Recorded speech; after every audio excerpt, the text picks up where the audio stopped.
Hilemos ideas, hilemos debates, hilemos una propuesta. El mundo necesita ciencia y la ciencia necesita mujeres. Esto es Hilando Ciencia. Hola, ¿qué tal? Soy Elsa Ángeles y gracias por acompañarnos en una edición más de Hilando Ciencia, un esfuerzo radiofónico por colocar en el debate público la importancia de las mujeres en el mundo científico, pero también las difíciles condiciones de desigualdad en que se desarrollan. Hoy tenemos como invitada a una egresada del doctorado en Ciencias Políticas y Sociales con orientación en violencia sociodigital contra las mujeres. Ella es actualmente docente y jefa de la División de Estudios de Posgrado en Ciencias Políticas y Sociales en la UNAM, pero además participa activamente en redes y asociaciones en la misma línea, feminismo y derechos digitales. Se trata de Carolina Pacheco Luna, pero antes les invito a escuchar una breve semblanza de nuestra invitada. Hilando Ciencia.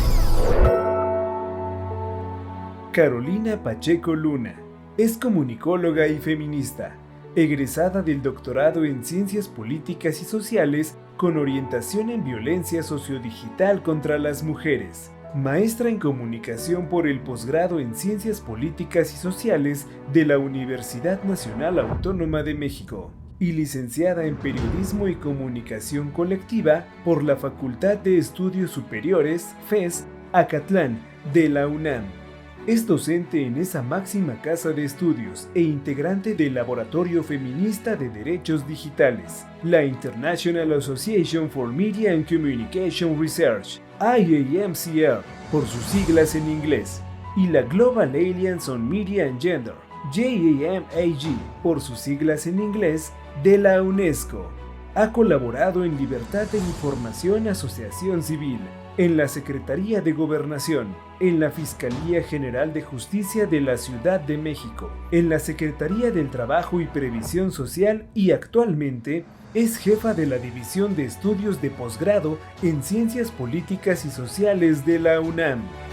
Hilando Ciencia. Pues muchísimas gracias, Carolina, por aceptar esta invitación. Como ustedes ya escucharon, hubo una cápsula previa sobre quién es Carolina para que conozcan qué estudió, dónde anda, en qué trabaja. Pero yo, de manera personal, quiero comentarles que lo que no se dijo en la semblanza es que la conozco desde hace muchísimos años y estuvimos juntas en un diplomado en la Universidad Iberoamericana, un diplomado sobre derechos humanos para periodistas justamente. Y bueno, el diplomado fue maravilloso, pero creo que lo más enriquecedor para mí fue las y los compañeros que conocí ahí, y entre ellos a ti, Carolina. Te aprecio, te admiro muchísimo, y ahora estoy sorprendida que con este doctorado en Ciencias Políticas y Sociales te hayas ido por el lado de la digitalización con las mujeres, cuando estamos en un mundo en el que se tuvo que tipificar la violencia digital hacia las mujeres, ¿no? Entonces, ni más ni menos. Así que, bueno, Carolina, de verdad, muchísimas gracias por aceptar esta invitación. Ay, pues no, más agradecida estoy yo por compartir este espacio. Igual mi reconocimiento, mi admiración hacia ti, Elsa. Sabes que te quiero mucho y pues vamos con la entrevista. Muchas gracias. Oye, pues en primer lugar, platícanos sobre esta línea de investigación tuya. La vida digital nos ha pegado de manera muy fuerte en nuestra vida cotidiana, digamos, en el día a día. Ahora ya no nos imaginamos el mundo sin una red social, sin un WhatsApp, sin esta inteligencia artificial de nuestros teléfonos. Sin embargo, bueno, pues también cruzamos por una pandemia en la que la digitalización, el poder resolver nuestra vida laboral, escolar a través de aparatos, pues fue maravilloso. Pero también se desató algo que por lo menos a mí me sorprendió, que se pasara la violencia tan histórica, tan cotidiana hacia las niñas y las mujeres, pues al mundo digital. Y ha sido tan fuerte la irrupción de esto que ya se hizo un andamiaje legal, estamos por constituir andamiajes institucionales, ¿no? Pero ¿qué es lo que tú miras como una analista, como una científica, pero además también como una feminista en esta materia? Pues mira, la violencia, bien lo dices, es un continuo y se encuentra en todos los espacios. de pronto sentimos ya con esto de la inteligencia artificial que ya la tecnología va a controlar y dominar el mundo, y no, sigue siendo la humanidad, ¿no? Un principio tecnológico es que la humanidad es la que sostiene, desarrolla, produce, genera esta tecnología. Así es. Y además no solamente la humanidad, sino principalmente los hombres, ¿no? Recordemos el origen de la tecnología, que tiene un carácter bélico, un carácter por supuesto científico, pero que atiende intereses muy particulares, que tiene que ver con el poder y con la lucha de poder. Entonces, principalmente tiene un componente masculino. La tecnología, la expertise, su desarrollo es masculino. Entonces, que como mujeres estemos incursionando en los temas digitales, en los temas de tecnología, de la información y la comunicación, pues es un avance, ¿no? Un avance pero que además va en rezago, porque pues 7 pues de cada 10 son hombres, ¿no? En este desarrollo hay una, sí, desigualdad tremenda. Entonces tenemos que pensar desde ahí la tecnología. Y bien lo dices, hay un andamiaje institucional, pero también tecnológico, ¿no? Y en este sentido no tenemos como la mejor tecnología, sino la tecnología que ha sido posible y la que han visto, ¿no? La mirada masculina sobre ella. Yo en las clases les pregunto a mis alumnas, ¿ustedes qué construirían, ¿no? Para protegernos de la violencia, por ejemplo, ¿no? Y entonces es algo que seguramente los hombres no se han percatado, porque nosotros somos quienes la vivimos, ¿no? 7 de cada 10 mujeres en México han vivido violencia, ¿no? Wow. Entonces, pensando en ello, pues por supuesto que tenemos este desarrollo del sentido común, ¿no? De las mujeres, que no es el más común de los sentidos para los hombres, porque hemos construido, ¿no? A lo largo de nuestra historia, pues herramientas, mecanismos para cuidarnos, para protegernos. Y la tecnología tendría que ser uno de ellos, ¿no? Y bien lo dices, es un continuum, o sea, la violencia ha transitado del espacio físico al digital, y bueno, ya lo veremos después en una tercera fase tecnológica que está en desarrollo, que tiene que ver con inteligencia artificial, por supuesto, ya el Internet en todo. Antes hablábamos del Internet de las cosas, pero ya el Internet en todo, pensando ya en que la tecnología quiere ya captar nuestros pensamientos, ¿no? Nuestras rutinas, nuestros hábitos, absolutamente todo. Entonces, este Internet del todo, pues va a ir por nosotras seguramente en esos espacios. Yo pensaba como el caso de Meta, que ha sonado mucho con respecto a cómo una mujer hizo su avatar y en cuanto llegó al mundo digital de Meta, al mundo Meta, pues la acosaron 7 hombres, ¿no? Entonces digo, ahí está la violencia y hay que hacer algo. Institucionalmente, pues por supuesto que ha sido una deficiencia para los gobiernos, las instituciones. Recordemos que las leyes están ancladas y su hacer está anclado al territorio. Entonces, esto sale del territorio, o sea, no es como de, solo violéntenme aquí en la Ciudad de México, porque en el Estado de México ya hay una frontera y ya no... Y no va a pasar. Y ya no va a pasar, ¿no? Por supuesto que nos están violentando de otros países, ¿no? Y no tenemos acuerdos y no tenemos instituciones que entiendan bien lo digital, porque de pronto también pareciera que es un mundo aparte, los mundos están escindidos, ¿no? Y pues no importa tanto si es digital porque no te está lastimando físicamente. Entonces llegas al MP y le dices, ¿qué cree que me violentaron de manera digital? A ver, enséñame dónde, ¿no? Y entonces lo que tú traes son pruebas que además te siguen poniendo en riesgo porque es tu evidencia íntima, tu evidencia sexual, ¿no? Que te sigue lastimando y te sigue vulnerando y donde no hay ninguna protección sobre ello. Entonces, bueno, es un conjunto, ¿no? De elementos, relaciones, instituciones, recursos que tenemos que trabajar a favor de las mujeres, ¿no? Y sobre todo que dar esta conciencia de que lo digital nos está dañando, nos está lastimando y es parte de lo social, ¿no? Y además pienso, Carolina, no se queda en el mundo digital. Es decir, la violencia que comienza en el plano digital es el gancho para otros delitos muy graves, ¿no? Y en donde hay intereses espantosos porque estamos hablando de una industria, por lo menos en México somos uno de los países en los primeros lugares de producción de pornografía infantil, cuestiones de trata en todos los niveles, somos origen, somos tránsito, somos residencia total de la explotación con fines sexuales. Estamos hablando de secuestros, estamos hablando de violaciones sexuales en donde el gancho comienza en el mundo digital. Entonces no estamos hablando de una cosa menor. Y lo otro que mencionabas a mí me preocupa mucho. En el plano judicial, tú tienes que presentar las evidencias y las evidencias se quedan en custodia de autoridades que todavía no están entendiendo que reproducir, compartir, mostrar, mofarte de esas evidencias que te están dejando en una comunidad de policías, investigadores, de peritos, no es también una forma de revictimizar, ¿no?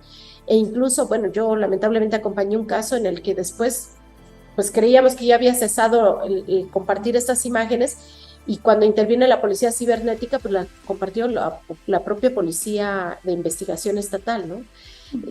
¿Por qué? Porque quedaron en custodia estas evidencias. Entonces, nos falta un camino largo por recorrer. ¿Cómo sensibilizar a las autoridades, a los tomadores de decisiones, de que algo se tiene que hacer sin coartar la libertad de expresión, ¿no? Sin coartar esta libertad que tiene sus buenos beneficios en las redes sociales, pero cómo protegemos derechos tan fundamentales para niñas, mujeres e incluso niños varones, ¿no? Mencionas muchas cosas importantes. Muchas veces creemos como en esta linealidad de los eventos violentos, ¿no? Me pasa una violencia y después la otra. No, aquí las violencias se empalman, ¿no? Exacto. No tienen ni un origen ni un final, ¿no? Y la digital nos permite que esto se multiplique hasta el infinito y que la audiencia sea viral hoy en 10 años, ¿no?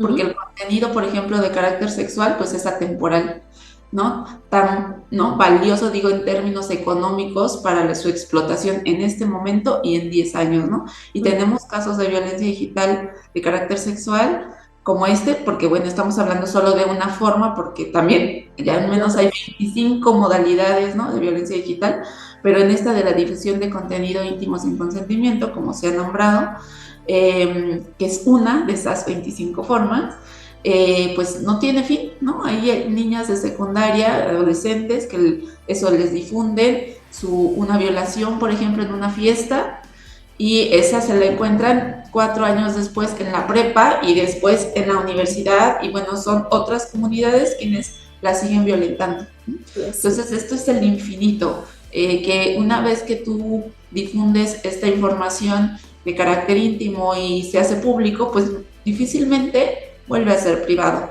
De ahí que digamos que el internet no es un espacio seguro para la intimidad de las mujeres, ¿no? Ni para el público, porque también, o sea, te pueden violentar con tu propio rostro, ¿no? Hemos visto cómo bajan la foto del perfil, le dibujan penes y se usan para burlarse, ¿no? de las mujeres. Entonces, digo, no necesitamos poner absolutamente información sensible para que nos violenten. Con cualquier tipo de dato lo hace. Lo otro que colocas es, como no hay una linealidad, los delitos se yuxtaponen, ¿no? Entonces tú llegas al Ministerio Público y has vivido con relaciones, por ejemplo, en parejas de relaciones, violencia física, sexual, digital, ¿no? Y además es laboral, etcétera, ¿no? Entonces se van yuxtaponiendo todas estas tipos y modalidades, y entonces el Ministerio Público ve la más grave. Y la más grave que ve siempre va a ser la física, ¿no? Seguida la sexual, ¿no? Por supuesto. Y entonces, pero como esto es digital, es como de, no, esto no es tan relevante, ¿no? Y por supuesto también entender las estructuras. Yo trabajé en Fiscalía, y en Fiscalía de la Ciudad de México, pues las instituciones están súper saturadas, ¿no? Entonces van distinguiendo como clasificando y diciendo, esto sí es importante de lo no importante, y no hay violencia menor. No obstante, institucionalmente hay recursos que están limitados, y en personal, ¿no? En atención, en tiempo, en espacio. A veces no hay un cubículo para atender a las víctimas, y entonces nos damos cuenta ahí de la dificultad de atender la violencia digital, porque es como insertar una más que se multiplica, ¿no? Al por mayor, y entonces partimos de este supuesto de no me van a atender porque no es relevante, entonces ¿para qué denuncio? Entonces, bueno, es el círculo vicioso de no voy a denunciar, ¿para qué? Las instituciones no entienden y seguimos en lo mismo. Por supuesto, falta muchísima capacitación, entender los alcances y riesgos de la violencia, comprender que las mujeres son víctimas de esta violencia, no son ellas quienes consienten, ¿no? Desde ahí el término a mí me parece muy malo porque consentir teóricamente es en femenino, ¿no? Los hombres no consienten, los hombres deciden, los hombres votan, los hombres deliberan, ¿no? Pero las mujeres consienten, no estamos consintiendo nada, es una violación a nuestra privacidad, ¿no? Y eso es un delito. Y eso te cambia toda la perspectiva. Porque cuando tú llegas al MP y le dices, me pasó esto, es que usted quiso, usted consintió. O sea, el supuesto de la violencia sexual, y este es uno, es porque usted lo quiso, usted lo permitió, ¿no? Entonces, ahí tenemos que desmontar y empezar a trabajar con pues todo el personal que atiende a víctimas y que lleva los casos. Y de ahí no solo fiscalía, también tribunales, ¿no? Poder judicial que entienda que este es un delito grave para las mujeres y que se perpetúa en el tiempo y en el espacio digital y en el espacio físico. Porque una vez que, pues eso, hay casos, por ponerte un ejemplo, en la Facultad de Contaduría y Administración hackearon un laboratorio. Lo que te decía el tiempo, lo hackearon hace 4 años y las fotos se están difundiendo ahora, ¿no? Se dieron a la tarea de buscar en chat sexting, es decir, prácticas sexuales que atraviesan la tecnología, y colocar en carpetas, ¿no? 150 casos de mujeres identificadas con perfil de Facebook, ¿no? En las cuales con nombre y apellido tú podías ubicar. Bueno, ¿qué es esto? ¿No? ¿Qué es lo que pasó? Pues primero como el desestimar, ¿no? El tema, y ya después pues esto saltó en un salón, esto saltó en un Facebook de la comunidad universitaria, esto ya se fue a los ministerios públicos, las víctimas, esto que dices, el resguardo de la evidencia, ¿no? ¿Qué hacemos con eso? O sea, hubo un caso donde les decían, pues eso, es tu prueba es tu mayor riesgo, ¿no? Porque es tu material que te sigue violentando y que te sigue poniendo en riesgo. Entonces tú llegas ahí y después te amenazan porque llegaron haciéndose pasar por la fiscalía diciendo que venían de ahí, con algunas de ellas, y les pedían su evidencia, ¿no? Y pues otra vez te ponen en riesgo, porque no hay un procedimiento, y el resguardo de la evidencia digital requiere un camino y un procedimiento de cuidado, de atención, de protección de datos, porque además son datos personales. Y pensemos además, como bien dices, que al implicarse con otros delitos, pues muchas pueden ser menores de edad, ¿no? Y todavía más grave aún, ¿no? Así es. Entonces, bueno, la intimidad de todas, pero digo, pensando en niñas y adolescentes, todavía, ¿no? Más grave. Sí. Y bueno, pues como todo lo que se ha construido desde la lucha feminista, pues es a codazos, ¿no, Carolina?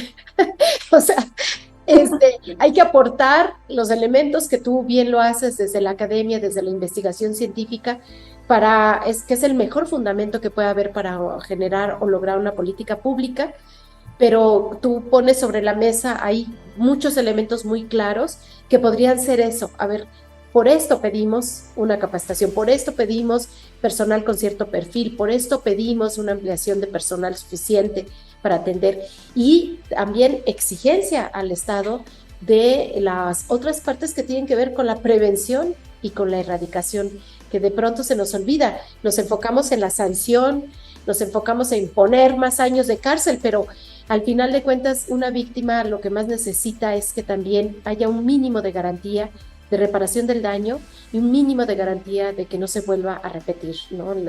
el daño.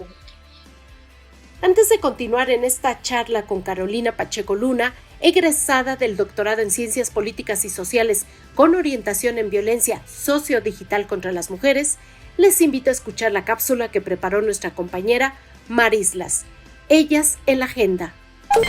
Hilando Ciencia.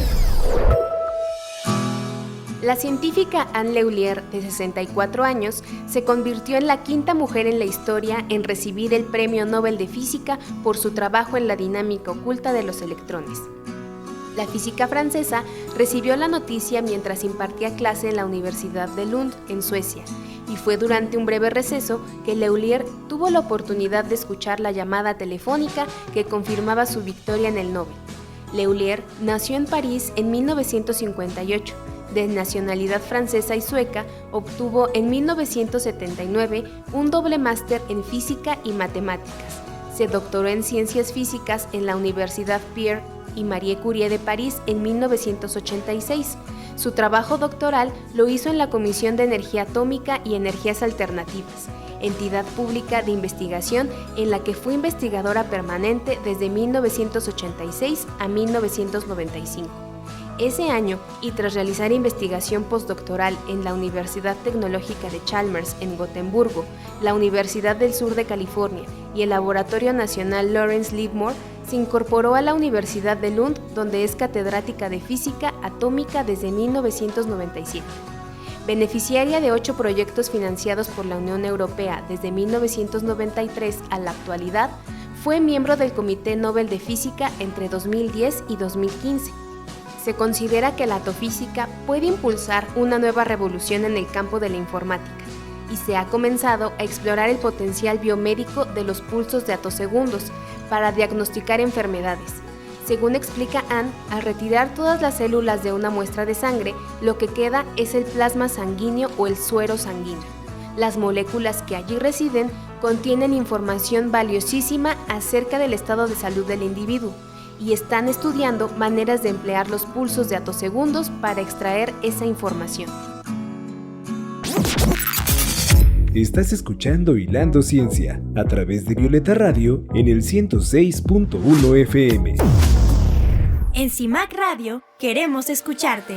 Comunícate con nosotras al 55 60 60 55 71, 55 60 60 55 71 y déjanos conocer tus opiniones sobre nuestra programación. CIMAC Radio, periodismo con perspectiva de género. Híjole, contigo queda para armar otro programa sobre el tema. Me parece que deberíamos de volverlo a abordar y me gustaría invitarte y dejarte ahí comprometida para que esto se toque. Es un tema que está preocupando muchísimo y es un tema que debería de estarse discutiendo en muchos otros espacios, pues para sensibilizar a quienes están tomando decisiones. Pero el día de hoy, no quiero que te me escapes sin poderte preguntar cómo te va como científica, como... fuiste estudiante de posgrado, ahora que tienes una responsabilidad dentro de la UNAM, en este mundo de la ciencia, que es muy padre, pero que siempre como la voz de las mujeres ha estado como en chiquito, ¿no? Cuando uno ve las estadísticas, pues apenas ahí como una tercera parte del Sistema Nacional de Investigadores, por ejemplo, son mujeres, ¿no? Y a pesar de que sea, no sé si el término sea correcto, Carolina, se ha feminizado la universidad, es decir, las mujeres están en las universidades, se están graduando, en carreras que antes se creía muy de hombres, pues ahí están las mujeres, ¿no? Y se gradúan, pero llega un momento en que parece que algo las frena, comienzan a disminuir, y cuando hablamos ya de premios Nobel, cuando hablamos de rectoras, cuando hablamos de gente que puede hacer cambiar la realidad por una decisión, pues ya se esfuman, ¿no?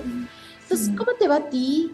¿Has sentido esa discriminación o techo de cristal o te ha ido bien y tú lo observas en otras? Cuéntanos por ahí.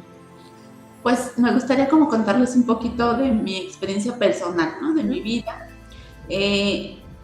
A mí siempre me gustó la academia, siempre me gustó la escuela, o sea, yo no sabía exactamente qué estudiar, me tardé como en escoger, ¿no? Elegí comunicación por azares de la vida, pero pues poco a poco uno se va involucrando, es una carrera muy apasionante, es una carrera, bien dices, feminizada, cada vez más mujeres estudian comunicación. No obstante, ahí la acotación que en carreras, en la parte más técnica, están cooptados por hombres, ¿no? Entonces decimos, ¿hay más mujeres en comunicación? Sí, pero en ciertas áreas, ¿no? No en comunicación política, no en áreas técnicas de audiovisuales, de manejo de cámaras, eso de la tecnología fotográfica, ¿no? Cinematográfica, etcétera. Ahí no estamos las mujeres y tiene que ver con la condición de género. Y bueno, yo iba así estudiando y iba pensando como qué estudiaré, ¿no? A qué me dedicaré. Ya estudié comunicaciones como un poco de todo y de nada, ¿no? Ya sabemos que sí. Es vasto, entonces sales de la carrera con un pie en el abismo y no sabes cómo para dónde. Y bueno, yo tuve suerte en que la vida me condujo a pues eso, a un camino hacia la misma comunicación, ¿no? Me fui adentrando más y más y estudié comunicación política.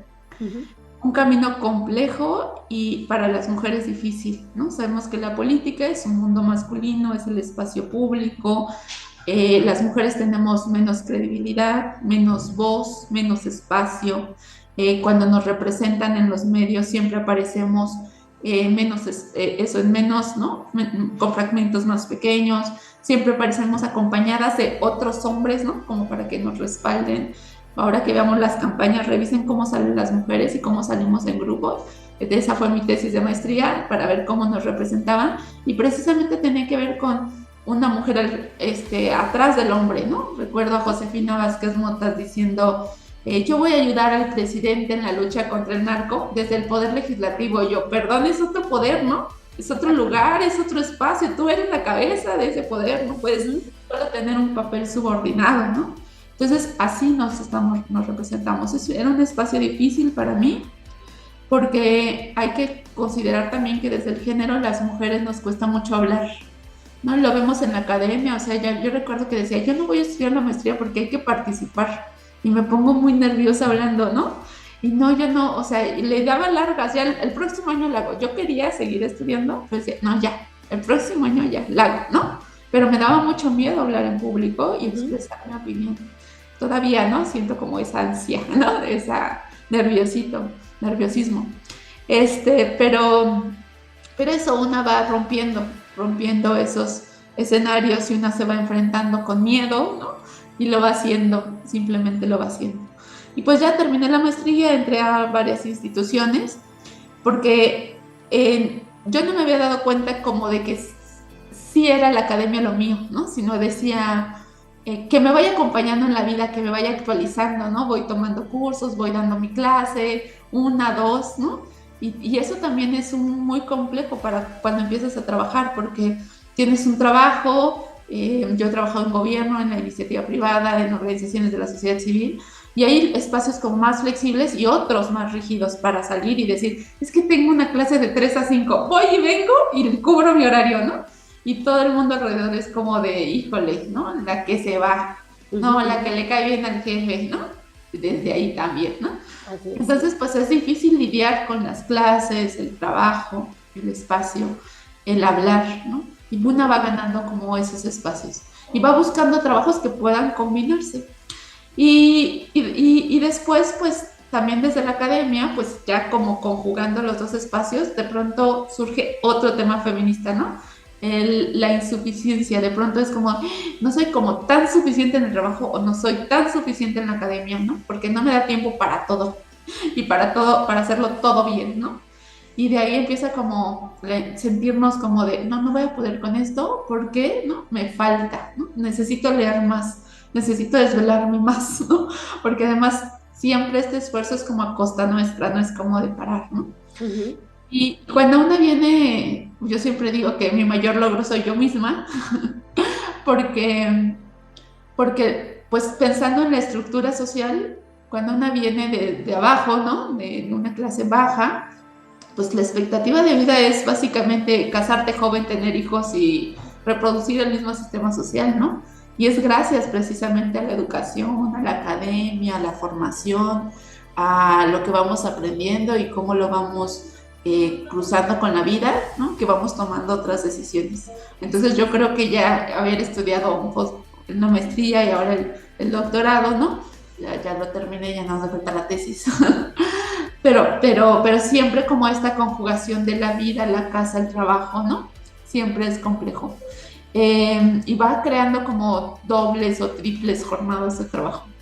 Entonces, y de esfuerzos, pues esto, que si tú tenías que aprender inglés en la infancia y por recursos no lo hiciste, pues ahora échatelo en la adultez, ¿no? O arrástralo, ¿no? Al doctorado, y así te lo vas llevando con ese tipo de deficiencias, pero al final pues es un esfuerzo que, digo, a mí me ha servido. También creo que las mujeres nos esforzamos mucho más, ¿no? Y lo veía también. Nos exige, ¿no, Caro? Mucho, nos miden con otra vara, por supuesto. Nos miden con otra vara, exactamente. Porque y desde las clases, desde cuando somos estudiantes y nos dicen, a ver, tú sustenta más, ¿no? Tú argumenta más, ¿no?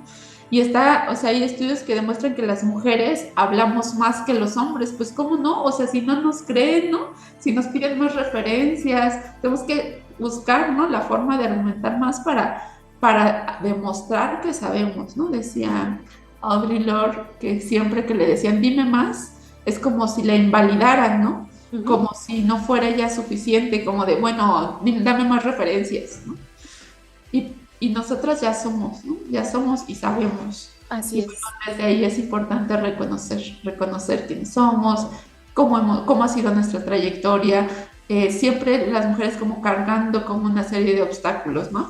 Yo en lo personal pues me hice cargo de mis hermanos muy niña, como a los 14, y pues eso, más, ¿no? Que yo quería estudiar más, ¿no? Que no quería, que tenía que atender las labores de género, que seguramente les pasa a muchas mujeres, que aprende una desde niña, ¿no? Entonces era el cuidado, la atención, la comida, y corre, y ve a yo iba a escuela para padres a los 16 años, ¿no? Wow. Entonces era como eso, mezclar todo eso junto ha sido como una carrera muy larga y muy cansada. Eso también hay que decirlo. Se llega, ¿no? Yo creo que sí es posible seguir estudiando, es posible hacer una maestría, un doctorado, seguir creciendo, pero pues al ritmo de cada una, porque sí hace falta, ¿no? Políticas públicas que nos apoyen más, que se den cuenta de esas desigualdades que cargamos, el no estar solas, el que la sociedad también te vaya acompañando, ¿no? Y yo a veces me sorprendo de cómo llegué hasta acá, ¿no? Porque, pues eso, digamos, pues mi límite era claramente muy bajo, ¿no? El que podía alcanzar. Pero la universidad creo que nos da eso, ya haber llegado a la universidad creo que nos abre ese panorama, ¿no? Y nos muestra otras formas de vida y un escenario posible, ¿no? No podemos imaginar lo que desconocemos. Así es. Y entonces yo por eso te decía, yo no me decidí tan rápidamente por qué camino elegir, porque lo desconocía, ¿no? Desconocía la academia, desconocía cómo operaba, o sea, yo ya había llegado a dar la clase, ¿no? Como maestra, pero desconocía todos los mecanismos, ¿no? Desconocía que había posgrado, o sea, eso una llega como de pronto en la ingenuidad, ¿no? Uh-huh. Y ya en el camino te vas formando y vas viendo que hay una doctora, ¿no? ¿Cómo hizo para ser doctora? ¿Y qué es esto de un posgrado? ¿Y qué es una especialidad, no? Y te vas dando cuenta, pero sí necesitamos ser informadas, tener referentes de ello, ¿no? Que a quienes admiramos en la academia generalmente son hombres, ¿no? Entonces tenemos que buscar a esos referentes mujeres y decir, ¿no? También las mujeres llegamos hasta allá. Así es. Y bueno, hoy te decía, hay muchas mujeres en la academia, pero sí creo que nos ha costado a todas, ¿no? Yo lo veo con muchas feministas, que por más que traemos pues ya esta autocrítica feminista o crítica sobre nuestras vidas y sobre lo demás, terminamos nosotras como flexibilizando nuestros horarios, ¿no? Para atender a los demás. Terminamos dando nuestro tiempo, que es el recurso más valioso que tenemos. Terminamos asesorando a los alumnos, terminamos conteniéndolos, ¿no? En las clases, cuando hay una crisis, asesorando, acompañando a alumnas. Eso, damos un montón. Dando más. Dando más también, sí. Uh-huh. Sí, damos un montón. Y de todas maneras, quienes están tomando las decisiones dentro de las universidades, por hablar de un nicho específico, todavía no está en una paridad. Uh-huh. Y sobre todo, más allá de la paridad, todavía el esfuerzo con el que llegan las pocas mujeres que llegan, pues se les olvida un poco su contexto histórico, su contexto social, cultural, y pueden repetir ciertos esquemas de lo que creíamos que estábamos escapando. Todavía nos falta mucho por caminar en eso, Caro. Muchísimo. Fíjate que en mi experiencia, pues es que, y lo ves en la academia, ¿no? Llegas al doctorado y te das cuenta que tus compañeros y compañeras no tienen pues educación en derechos humanos y en perspectiva de género, ¿no? Y eso, todos estamos estudiando una partecita de la ciencia, no todos pueden saberlo de todo, pero sí me parece que la educación en derechos humanos y perspectiva de género hace una... atravesar. Debe ser transversal, hemos hablado de la transversalización, ¿no? Y se ha trabajado mucho en ello, al menos aquí en la facultad yo imparto una materia que se llama Violencia contra las Mujeres, genealogías, actualidad y resistencia, que pueden tomar ya, que deben tomar ya todos los estudiantes, los y las estudiantes. ¡Qué maravilla! De todas las carreras que se imparten en la facultad. Y eso hace, ¿no? Empieza a hacer una diferencia, porque ya no llegas a la maestría o al doctorado sin saber absolutamente nada. Que estás hablando de la Facultad de Ciencias Políticas y Sociales de la UNAM, vamos para ubicar. Así. Y bueno, eso ha sido un gran avance, pero esto, tú llegas al doctorado y no todos saben de género, ¿no? Y ves ahí los comentarios y son pues muy misóginos o sexistas, ¿no? O esto, el hombre que siempre acapara la palabra, o el maestro que es el comentario, ¿no? Las mujeres en la casa, etcétera. ¿Por qué seguimos arrastrando? Pues la cultura. Y yo diría, patriarcales todos y todas, ¿no? O sea, partamos de esa base, todas fuimos educadas en este sistema y sin esa educación... Traemos aquí. No podemos llegar a los mandos siendo otras, porque hemos sido así toda la vida, ¿no? Así es. Entonces, yo he tratado como de buscar en mis espacios donde llego eso con cierta jerarquía, ¿no? A hacerlos más horizontales, a escuchar, hasta desde el que me dicen Caro, oye Caro, tal, ¿no? Empezamos a bajar, ¿no? No a bajar, sino no a colocarnos ladrillos que no tenemos, no somos seres humanos, somos iguales, ¿no? Y desde ahí nos plantamos diferente. Y aprender a desaprender. Porque sí, tenemos que aprender todo. Y si lo aprendimos, lo podemos desaprender. ¿no? Así es. Entonces, yo he llegado a espacios, por ejemplo, la policía de la Ciudad de México, donde me han dicho, es que jefa, usted ha sido muy humana con nosotras, ¿no? Porque vienen de una institución completamente jerárquica, masculinizada, incluso si los mandos o las mandos son muy violentas, ¿no? Por supuesto que no se compare nada con la violencia que ejercen los hombres sobre ellas, porque también el típico, ya sabes, ¿no? No hay peor enemigo de una mujer que otra, no, siguen siendo los hombres quienes cometen más feminicidios, quienes cometen más violaciones y toda la violencia sexual. Pero sí, las mujeres son violentas, ¿no? Y me ha tocado mujeres violentas y yo digo, ay, ¿qué hago aquí, no? Por supuesto te ponen entre la espada y la pared, entre todos tus principios, tus normas, tus valores y fiscalía, ¿no? Fiscalía es un lugar súper violento. Esto, la premura, la presión, los casos, 12 casos al día para un abogado o abogada, es complicadísimo, ¿no? Pero es parte de este sistema en el que vivimos. Entonces también no medirnos con otras varas, sino buscar formas, buscar sensibilizar, hablar con las mandos, ¿no? Dar cursos de capacitación en ese nivel. Y es complejo, es muy, muy complejo. O sea, tú diriges un grupo de policías, ¿no? En la ciudad, o sea, por supuesto que requiere una autoridad, pero que esa autoridad no sea violenta con la policía. Y en la academia es blandito, creo que hay muchas sutilezas, ¿no? En cuanto a la violencia. También creo que hay profes violentas, ¿no? Sabemos que los profesores traen una gran carga de violencia sexual hacia las alumnas, hacia las profesoras adjuntas, ¿no? Pero pues hay que trabajar, hay que hacer mucho por esto, ¿no? Ay, Carolina, quedan muchos temas en el tintero contigo porque sí hay que repasar en dónde has estado y lo que se ha hecho y dónde se puede dejar huella. Yo creo que ciencia que no se aplica para reformar, para revolucionar la realidad, pues puede ser una ciencia un poco equivocada, ¿no? La ciencia, el mundo necesita ciencia, pero la ciencia necesita las mujeres y mujeres como tú. Y entonces dame oportunidad de comprometerte a volver a entrevistarte para ir tocando todos estos temas de los que hoy nos has dejado como ahí en el menú y que me gustaría que volviéramos a repasarlos porque creo que es una forma de poder sacudir para que las cosas puedan cambiar. Yo te agradezco muchísimo esta primera oportunidad de ir hilando contigo la realidad de las mujeres dentro de la ciencia y lo que la ciencia puede cambiar esa realidad. Claro que sí, con mucho gusto, Elsa, cuando quieras. Muchas gracias. Pues muchas gracias. Esta fue una plática con Carolina Pacheco Luna, ella catedrática, universitaria investigadora en la UNAM. pero además feminista, que es lo más importante. Muchas gracias, te abrazo, y ahora los invito a escuchar una cápsula que preparó nuestra compañera Marislas sobre las mujeres. Yo soy Elsa Ángeles y un feliz día. Gracias. Antes de despedirnos, les invito a escuchar la siguiente cápsula que preparó Marislas en la sección Las Olvidadas. Mileva Einstein nació en Serbia en el seno de una familia acomodada.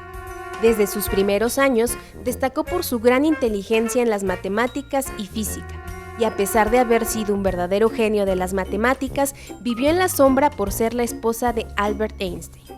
Mileva Maric estudió desde pequeña en un colegio de niñas y llegó a la universidad gracias a un permiso especial solicitado por su padre, ya que en esos años no se admitían mujeres. Se formó tanto en física como en química, destacando con las mejores notas. La joven se formó en diversos centros hasta que en 1896 ingresó al Instituto Politécnico de Zúrich, uno de los pocos en donde se admitían a mujeres. Allí conoció a Albert Einstein, con quien comienza sus estudios de matemáticas y física. Al año siguiente se marchó a Alemania, donde estudió matemáticas en manos de grandes figuras. En 1901, preparando su tesis doctoral, se entera de que está embarazada de su primera hija con Albert Einstein. Mileva relegó su profesión y sus estudios para hacerse cargo del cuidado de sus hijos y de su hogar. No obstante, siguió colaborando con su marido en todo momento. Juntos comienzan a realizar diversos estudios. Fue tal el valor de sus trabajos que al publicarse en 1905 fueron merecedores de un premio Nobel. Años más tarde, el matrimonio se fue a vivir a Alemania, aunque no por mucho tiempo, ya que se disolvió. En 1919 se formalizó su divorcio y 2 años más tarde ganaría nuevamente el premio Nobel, pasando por un conflicto para negociar que parte del dinero del premio fuera destinado a Mileva, ya que era coautora de dichas investigaciones, pese a que solo se reconozca el nombre de Einstein. Mileva Maric fue desconocida para el mundo de las ciencias. Esto fue así ya que las investigaciones en las que colaboró con su marido solo reconocen el nombre de Albert Einstein y no el de los dos. Muchas gracias por acompañarnos en el programa.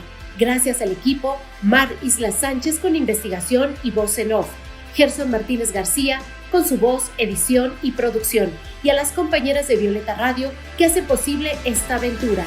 Soy Elsa Ángeles y los espero la próxima semana a la misma hora para seguir hilando ciencia. Gracias. Acabas de hilar la importancia de las mujeres en la ciencia. Te esperamos en nuestra siguiente transmisión a través de Violeta Radio en el 106.1 de FM. Hilando Ciencia.